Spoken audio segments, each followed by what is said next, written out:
Margot, c'est bon? On est sur le salon Egast, en direct de la première édition du Trophée Émile Young avec l'un des coprésidents du jury. Quels sont les critères de notation des candidats sur cette épreuve? Alors il y a toujours plein de critères de notation dans un concours de cuisine. Déjà dans le travail, ils sont jugés dans leur organisation, surtout le gaspillage et puis la valorisation des produits et du thème. Après en dégustation, on a toujours les mêmes critères, le visuel, les températures, les textures, les cuissons et enfin l'harmonie. Voilà, il y a 8 critères ou 9 critères de mémoire.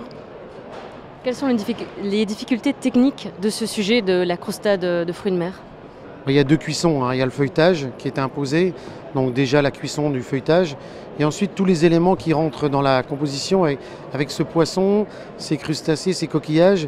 Il y a plein d'éléments où il faut maîtriser toutes les cuissons parce qu'il n'y a pas une cuisson pareille. Et la difficulté, elle était là, c'était pas de trop en faire, d'en faire suffisamment, d'arriver à avoir cette harmonie dans les textures des produits.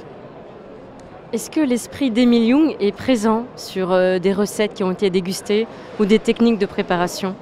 Alors l'esprit est vraiment là, on le sent, parce que chaque candidat a voulu nous raconter une histoire, soit dans la forme, soit dans les goûts, soit même dans l'accord des mets et vins qui étaient chers à Émile Young.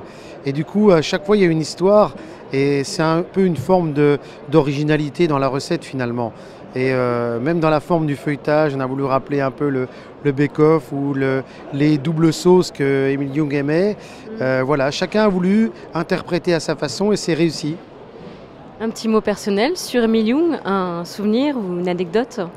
Oui, un grand souvenir, notamment avec les passages au Crocodile où j'avais aidé l'équipe du Crocodile à participer au Trophée Berlin et il venait goûter et lui c'était un vrai saucier et du coup il nous apportait cette petite touche finalement très simple mais d'une efficacité telle que pour rehausser la sauce au dernier moment, et il disait toujours un petit trait de vin rouge et un petit coup de moulin, un tour de moulin à poivre, poivre noir, voilà.